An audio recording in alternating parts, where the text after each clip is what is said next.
Hello and welcome to investment पे चर्चा। My name is Naveen Soni. आज हम आपको बताएंगे लार्ज कैप फंड्स के बारे में।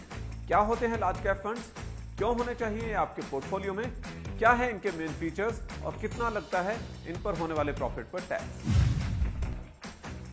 जैसा कि नाम से पता चल रहा है, लार्ज कैप फंड्स अपने कुल पैसे या एसेट अंडर मैनेजमेंट, जिसे AUM भी कहा जाता है, उसका कम से कम 80% या उससे ज्यादा हिस्सा लार्ज कैप शेयरों में इन्वेस्ट करते हैं।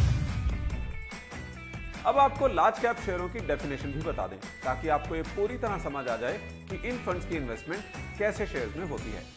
सेबी के अनुसार शेयर बाजार में लिस्टेड कंपनीज में मार्केट कैप के हिसाब से टॉप 100 कंपनीज को लार्ज कैप कहा जाता है। इनमें आमतौर पर किसी भी सेक्टर की टॉप और रेप्यूटेड कंपनीज होती हैं।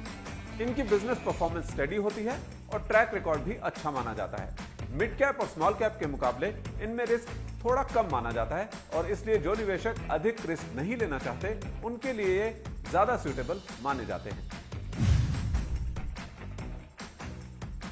इनका इन्वेस्टमेंट होराइजन या निवेश की अवधि आमतौर पर 3 साल या उससे ज्यादा होने की सलाह दी जाती है।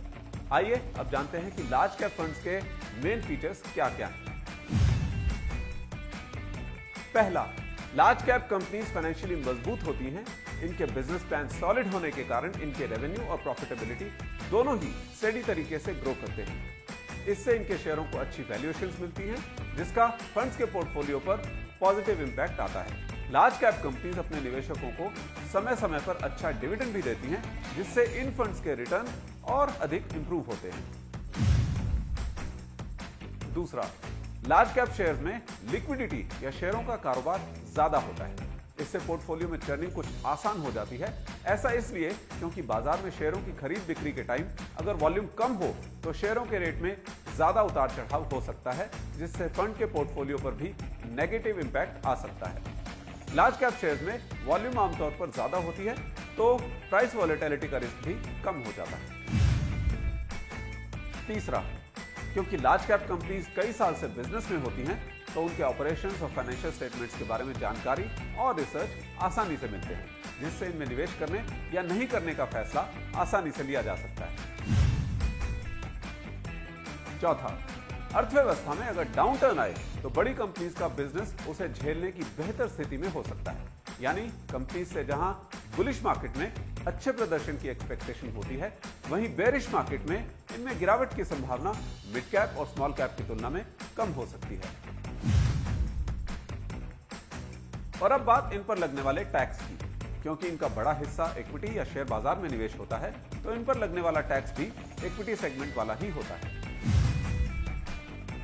इन फंड्स में 1 साल से कम के लिए कमाए गए फायदे पर या प्रॉफिट पर आपको लगेगा short term capital gain tax, यानी आपको देना होगा 15% टैक्स और एप्लीकेबल सेस। आपको long term capital gains tax लगेगा अगर आपकी इन्वेस्टमेंट ड्यूरेशन या अवधि 1 साल से अधिक है, यानी आपको देना होगा 10% टैक्स प्लस एप्लीकेबल सेस आपके 1 लाख रुपए से ज्यादा के कैपिटल गेन्स पर। तो आज हमने बात की लार्ज कैप फंड्स के बारे में। आपको आज का एपिसोड कैसा लगा हमें जरूर लिखिए। आपकी अगर कुछ फीडबैक है या कुछ क्वेश्चंस हैं तो कमेंट सेक्शन में लिखिए, हम अगले एपिसोड में उन पर डिस्कशन करेंगे। आज के एपिसोड को यही वाइंड अप करते हैं। This is Naveen Soni, your host, saying bye bye. Thank you so much for watching. Mutual fund investments are subject to market risks. Read all scheme-related documents carefully. Mutual fund निवेश बाजार के जोखिमों के अधीन है। स्कीम संबंधी सभी दस्तावेजों को ध्यान से पढ़ें।